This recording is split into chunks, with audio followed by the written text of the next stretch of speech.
그 다음 넘어가겠습니다. 그 다음 질문 보시겠습니다. 창세기 12장 1절 4절 보시겠습니다. 창세기 12장.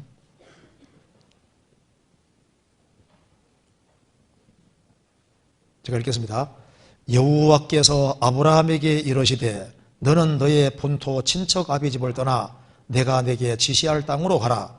내가 너로 큰 민족을 이루고 내게 복을 주어 내 이름을 창대케 하리니 너는 복의 큰 눈이 될지라. 너를 축복하는 자에게는 내가 복을 이루고 너를 저주하는 자에게는 내가 저주하리니 땅의 모든 족속이 너를 인하여 복을 얻을 것이니라 하신지라. 이에 아브라함이 여호와의 말씀을 쫓아갔고 롯도 그와 함께 갔으며 아브라함이 하란을 떠날 때 그 나이 75세였더라.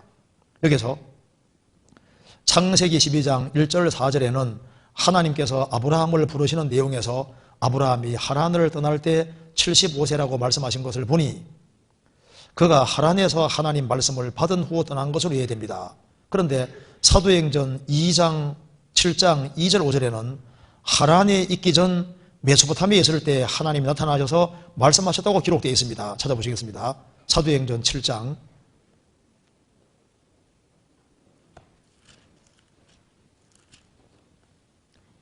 2절. 사도행전 7장입니다. 2절. 스데반이 가로되 여러분 부형들이여 들어오소서. 우리 조상 아브라함이 하란에 있기 전 메소포타미아에 있을 때 영광의 하나님이 그에게 보여 가라사대 내 고향과 친척을 떠나 내가 내게 보일 땅으로 가라 하시니 아브라함이 갈대아 사람의 땅을 떠나 하란에 거하다가 그 아비가 죽음에 하나님이 그를 거기에서 너희 시방 거하는 이 땅으로 옮기셨느니라. 그래서 사도행전 7장에는 하란에 있기 전 메소포타미아에 있을 때 하나님 나타나서 말씀하셨다고 기록되어 있습니다. 그렇다면 창세기 12장에 하나님께서 두 번째 나타나신 것인지 아니면 12장 내용이 갈대아 우르에서 말씀하셨던 것인지 궁금합니다. 두 번째 나타나셨다면 아브라함이 하란에서 지체하고 있으니까 다시 가게 하려고 말씀하신 것인지 아니면 더 확실한 약속을 주신 것인지 어떤 교훈이 있는지 궁금합니다. 이것도 좀 중요한 질문이죠. 원래 사도행전 7장 2절에 말한 대로 하나님이 아브라함이 하란에 있기 전 메소포타미아에 있을 때 갈대아 우르에 있을 때 하나님이 나타나셔서 말씀하시기를 내 고향과 친척을 떠나 내가 내게 보일 땅으로 가라 그렇게 말씀하신 겁니다. 이거 보시면은 아브라함이 갈대아 우르에 살 때 메소포타미아 우르에 살 때 하나님이 아브라함에게 나타나셔서 말씀하셨습니다. 내 고향과 친척을 떠나 내가 내게 보일 땅으로 가라. 그래서 쭉 가다가 하란에 간 겁니다. 하란까지 갔습니다. 여기까지도 한 1000km가 넘습니다. 근데 아마 여기까지 갈 때 아브라함이 자기 아버지를 설득시켜서 아버지와 같이 이렇게 이제 하란까지 갔던 거예요. 그런데 하란에서 아브라함은 가나안 땅으로 가지 못했습니다. 가나안 땅을 가지 못하고 하란에 있었습니다. 그런데 여기 보면은 4절에 나와 있죠. 아브라함이 갈대아 사람의 땅을 떠나 하란에 거하다가 그 아비가 죽음에 하나님이 그를 거기에서 너희 시방 거하는 이 땅으로 옮기셨느니라. 그래서 아버지가 하란에서 나중에 죽습니다. 아버지가 죽기까지는 하란을 못 떠났습니다. 아버지가 죽으니까 하나님이 두 번째로 나타나셔서 이거 창세기 12장은 두 번째입니다. 그러니까 여기에 갈대아 우르에 나타난 사도행전 7장 이거는 첫 번째 하나님이 나타나셔서 말씀하셨는데 아브라함이 하란까지 갔는데 일로 가고 싶은데 아버지가 발목 잡은 거예요. 그래서 아버지가 죽을 때까지는 붙잡혀 있다가 아버지가 죽으니까 하나님이 두 번째로 나타나셔서 아브라함에게 말씀하셔서 가라고 해서 창세기 12장에 가게 되는 겁니다. 그래서 이게 첫 번째고 이게 두 번째가 맞습니다. 여기서 이제 우리에게 이게 왜 성경 기록되어 있냐면은 우르도 살기 좋은 곳이잖아요. 갈대우르가 지금 발굴이 되고 있는데, 발굴이 벌써 됐는데, 아주 잘 사는 사람은 2층 집에 방이 14칸 되는 큰 집에 살았습니다. 지금 몇 칸 집에 살고 계세요? 그러니까 아브라함이 도시 생활하던 사람인 거예요. 그러니까 이제 아브라함이 이제 하란까지 이제 왔는데, 이 하란이 이 당시에 최고 살기 좋은 도시입니다. 사통팔달 교통이 이루어지고, 이 하란은 정말 살기 좋은 곳인데, 아버지가 여기까지 왔는데 하란에 붙잡힌 거예요. 이야, 여기 조금만 좀 머물자. 아버지 이제 빨리 이제 가셔야 되는데요. 야, 난 지금 못 간다. 좀 더 있자. 빨리 가야 되는데요. 아이고, 좀 더 있자. 그래가지고 아버지 가야 됩니다 하니까 나는 절대 못 가. 그러니까 아버지가 돌아가실 때까지 실갱이 버리면서요. 실갱이 버렸다는 말은 없는데, 아버지 갑시다 했는데 아버지는 요지부둥이, 그래서 아버지가 돌아가실 때까지 하란에 붙잡혔다고 말입니다. 그래서 아버지가 돌아가시니까 이제 하나님이 다시 말씀하셨고, 결국은 가나안 땅으로 가지 않습니까? 여기서 뭘 알 수 있냐면은, 아브라함이 어디에 붙잡힌지 알 수 있겠죠. 아버지 인정에 딱 붙잡힌 겁니다.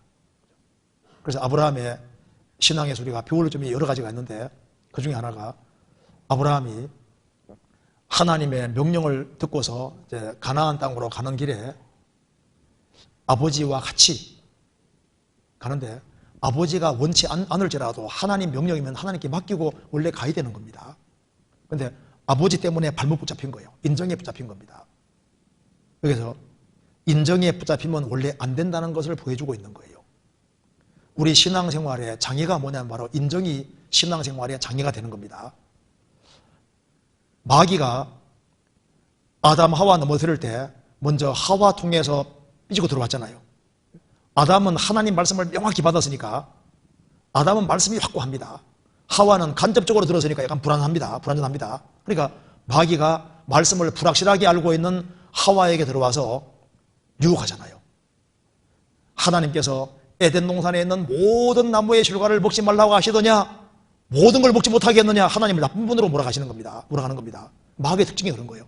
마귀는 하나님을 나쁜 분으로 몰아가는 특징이 있습니다. 다 못 먹게 했더냐? 그건 아니고, 하나님께서 에덴 동산 중앙에 있는 선악과 이것은 먹지도 말고 만지지도 말게 했다. 하나님 먹지 마라 그랬지 만지지 마라 말은 안 했지 않습니까? 만져도 괜찮아요. 핥아도 괜찮습니다. 안 먹으면 되는 거거든요. 이걸 먹으면 죽을까 하노라 불확실하게 알고 있잖아요. 그러니까 마귀가 결코 죽지 아니하라 하면서 오히려 먹으면은 하나님처럼 된다고 속이잖아요. 그래서 말씀을 불확실하게 알고 있었기 때문에 마귀에게 넘어갔다고 말입니다. 지금도 많은 사람들이 하나님 말씀을 명확히 알고 있으면요, 어떻게 넘어갑니까? 거듭난 사람은 주 안에 거하라고 주님 명령하셨는데 그 말씀이 명확하게 되어 있는 사람은 나갈 수가 없잖아요. 근데 말씀이 불확실하게 되어 있으면 나간다니까요. 그런데 이제 마귀가 하와 넘어뜨리고 난 이후에 아담은 말씀을 명확히 가지고 있으니까 넘어뜨리는데 말씀 가지고 안 되니까 어떻게 했습니까? 하와의 인정 통해서 넘어뜨리는 겁니다. 하와가 선악 가져와서 아담에게 먹일 때 어떻게 했을까요? 눈물을 뚝뚝 흘리면서 나는 선악 안 먹었는데, 그러면서 이제는 그 아담의 인정을 마음을 움직여가지고 선악과 먹도록 그 배후에 마귀가 있는 겁니다. 그래서 하나님 말씀은 분명한 걸 알면서도 그 인정 때문에 같이 넘어지는 거예요. 어떤 사람 보면요, 집안 식구들이 한 사람 넘어지면 집안 식구들이 줄줄이 넘어지는 사람이 있더라고. 왜? 인정을 따라가 버리는 거거든요. 그러니까 아닌 걸 알면서도 인정 때문에 줄줄이 따라가는 경우도 있습니다. 그래서 이 인정이라는 것이 참 신앙생활에서 이게 참 문제가 심각한 거예요. 그런데 예수님은 사랑은 많지만은, 정말 사랑 자체가 되시지만은 인정은 없는 분입니다. 예수님은 하나님 말씀을 어기는 쪽으로 사랑이 사용되면 그게 인정이 되는 거예요. 예수님이 공생애 시작하실 때 혼인잔치집에 포도주가 떨어졌습니다.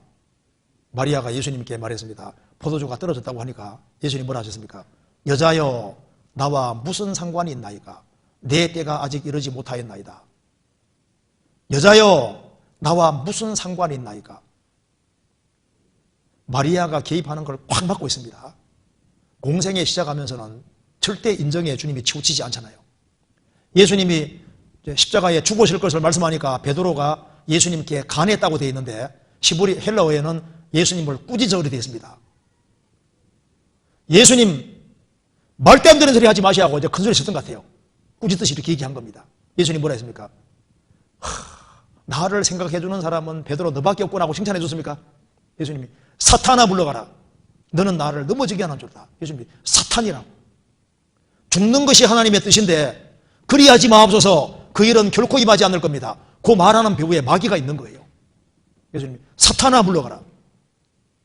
예수님은 인정에 치우치지 않았습니다. 그래서 인정은 신앙생활에 장애가 되는 거예요. 아브라함도 자기 아버지에게 딱 붙들린 겁니다. 아버지가 발목 잡으니까 못 나가는 거예요. 성경 갈라디아서 1장 보시겠습니다. 갈라디아 1장 15절. 그러나 내 어머니의 태로부터 나를 택정하시고 은혜로 나를 부르시니가 그 아들을 이방에 전하기 위하여 그를 내 속에 나타내시기를 기뻐하실 때 내가 곧 혈육과 의논하지 아니하고.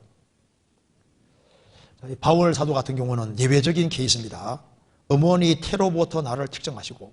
예레미야도 예외적인 케이스입니다. 예레미야 1장에 예레미야도 모태로부터 택정했다고 되어 있습니다. 예외적인 사람이 몇 사람 있는데 그 사람이 이제 바울 사도하고 예레미야 이런 사람은 예외적인 겁니다. 그래서 이제 그 아들을 이방에 전하기 위하여 그를 내 속에 나타내시기를 기뻐하실 때 내가 곧 혈육과 의논하지 아니하고. 하나님의 뜻이 분명할 때 혈육하고 의논하지 않았다 그 말입니다. 하나님 뜻이기 때문에 그대로 따라갔던 거예요. 왜? 혈육하고 의논하면 붙잡힐 수도 있는 겁니다. 갈라디아서 5장 24절.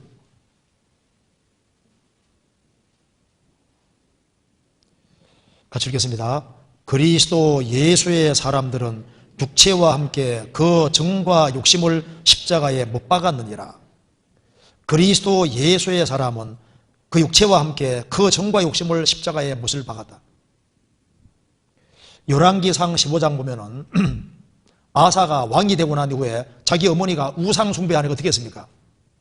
태우의 위를 피하고 우상을 찍어 불태워 버렸습니다. 그러니까 자기 어머니를 할지라도 우상 숭배하니까 태우의 그 위를 피해 뿌리고 우상을 찍어 불태워 버리는 단호하잖아요. 신명기 33장 보면은 이제 모세가 십계명을 가지고 내려왔는데 이스라엘이 밑에서 우상 숭배하고 있었습니다. 금송아지 섬기고 있지 않습니까? 뛰놀고 있었습니다.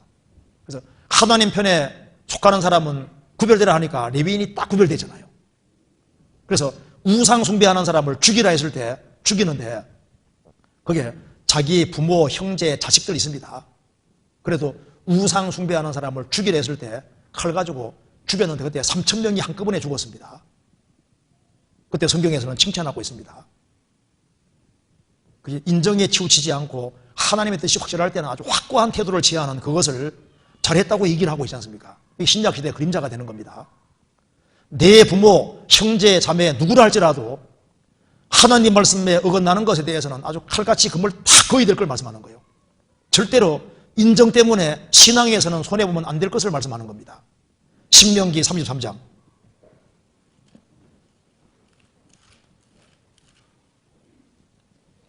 33장 9절.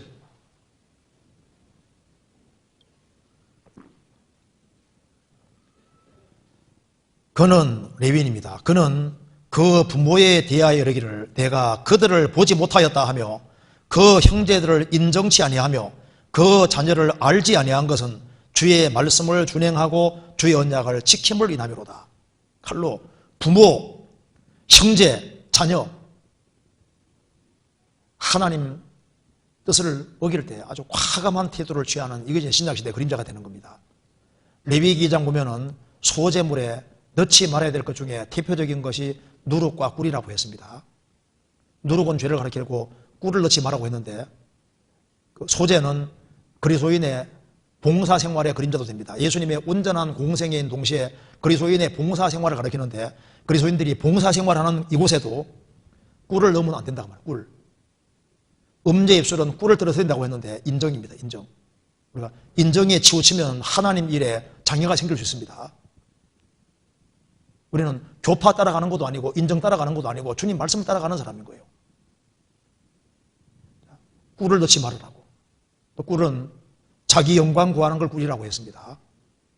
우리는 오로지 주님의 영광을 구하는 사람이고, 그리고 신앙생활에서 꿀을 넣으면 안 되는 거예요. 인정에 치우치면 안 된다고 말입니다. 그래서 육신적으로 맞는 사람들끼리 지나가고 이것도 좋은 것이 아닙니다. 그럼 그 사람 넘어지면 자기도 넘어지면 안 되잖아요. 우리가 신앙 때문에, 그것 때문에 운명과 고락을 함께 하는 겁니다. 우리는 한 아버지, 한 하나님을 섬기고 한 성령 안에서, 한 소망 안에서 같이 신앙생활을 하는 거예요. 우리는 운명 공동체인데 목적이 확실한 겁니다. 주님의 뜻을 행하는 그 확실한 목적 하나 때문에 하나가 되는 거예요. 뭐 혈연이라든가 재연이라든가 뭐 육신적인 어떤 그런 것 때문에 하나가 되는 게 아닙니다. 잘못하면은 인정들끼리 똘똘 뭉치면 잘못하면 그게 당이 될 수도 있는 거예요. 우리가 형제자매들을 친하게 대하고, 그리고 이제 정말 낮은 마음으로 대하는 그건 당연히 좋지만은, 그렇지만은 그것 때문에 신앙에 치우치지 않도록, 인정에 치우치지 않도록 그거 조심해야 되는 겁니다. 그래서 인정에 붙들리면은 신앙생활을 망칠 수가 있는 거예요. 아브라함도 갈대아 우르에서 나와서 하나님께서 가라 그러면은 무조건 갔어야 되는 겁니다. 그런데 부모님 때문에 딱 붙잡힌 거예요. 어떤 사람은 주님께서 전도인으로 부르는데 부모가 반대한다고 해서 안 하는 사람이 생기면 안 됩니다. 그래서 안 되잖아요. 주님께 딱 맡기고 주님 부르시면 쫓아야 되는 거예요. 그래서 우리는 주님의 것이 됐고, 그래서 신앙생활하는 쪽에서도 마찬가지입니다. 내가 아내 때문에, 남편 때문에, 자녀 때문에 내 신앙생활에는 흐트러지지 않도록 조심해야 됩니다. 성경 고린도전서 7장 보시겠습니다. 신앙은 비장한 겁니다. 고린도전서 7장 29절. 형제들아, 내가 이 말을 하노니 때가 단축하여 증거로 이후부터 안에 있는 자들은 없는 자 같이 하며, 우는 자들은 울지 않는 자 같이 하며, 기쁜 자들은 기쁘지 않는 자 같이 하며, 매매하는 자들은 없는 자 같이 하며, 세상 물건을 쓰는 자들은 다 쓰지 못하는 자 같이 하라. 이 세상의 형적은 지나가매니라. 너희가 염려 없기를 원하노라. 장가가지 않은 자는 주의를 염려하여 어찌하여 주를 기쁘시게 할고 하되. 여기 보면은 주님의 재림편에서 너무 가까웠기 때문에 아내가 있든 없든, 아내가 잘해주든 못해주든 그것 때문에 마음 치우치지 마라 그 말입니다. 우는 자들은 슬픈 일이 있다고 해도 너무 슬퍼하지 말고, 기쁜 자들은 기쁜 일이 생겼다고 해서 너무 기뻐하지도 말고, 매매한 자들은 없는 자 같이 하며, 막 돈이 막 많이 굴러 들어온다 할지라도 그것 때문에 너무 좋아하지도 말고, 세상 물건을 쓰는 자들은 다 쓰지 못하는 자 같이 하라. 돈이 많이 들어오든 적게 들어오든 뭐 가난하게 되든 부하게 되든 그런 것 때문에 마음이 흐트러지면 안 될 걸 말씀하는 거예요. 너희가 염려 없기를 바라노라. 이 세상의 형적은 결국은 지나가는 겁니다. 우리가 소원하는 것은, 우리 인생의 성공은 세상 사람 성공하고 다른 거예요. 너 신앙생활 한번 멋지게 잘했다. 그러면 주님께 칭찬받으면 그거 성공인 거예요. 남이야 뭐라 하든 말든 관계없이 주님께서 너 한번 신앙생활은 멋지게 잘했다. 그러면 족한 겁니다. 아내가 잘해주면 얼마나 잘해주겠어요? 못해주면 얼마나 못해주겠습니까? 주변 사람이 내게 잘해주면 얼마나 잘해주겠어요? 못해주면 얼마나 못해주겠어요? 주님 올 때까지만 참으면 돼. 그잖아요. 넉넉한 마음을 가지고 딱 해야 되는 겁니다. 그래서 돈이 잘 벌리는 사람이 복인지 안 벌리는 사람이 복인지 그것도 모를 일입니다. 주님 앞에 태도가 바른 게 훨씬 더 중요한 거예요. 그래서 이 신앙생활 할 때 확고한 태도를 가지고 신앙생활을 하지 아니하면, 잘못하면 마음이 흐트러지면요 신앙적으로 손해봅니다. 그래서 마음의 허리를 동여매라는 말씀대로 마음의 비장한 각오를 가지고 살지 아니하면 잘못하면 죽을 수 있는 거예요. 마귀에게. 아주 각오를 아주 단단히 하고 살아야 됩니다. 그래서 너 한번 신앙생활은 멋지게 잘했다. 그 소리 들으면 얼마나 축복이겠어요. 잘하였도다 착하고 충성된 종아. 그 소리 들으면 얼마나 좋겠어요. 우리는 주님의 칭찬을 받아야 될 사람인 거예요. 사람의 칭찬은 그거는 일시적인 것에 불과한 겁니다. 어쨌든 간에 여기에 아브라함이 갈대아 우르에서 하란까지 가서 거기 딱 아버지 때문에 붙잡힌 거예요. 돌아가실 때까지 결국은 못 가고 돌아가시니까 그 다음에 주님께서 결국은 가게 하신 겁니다.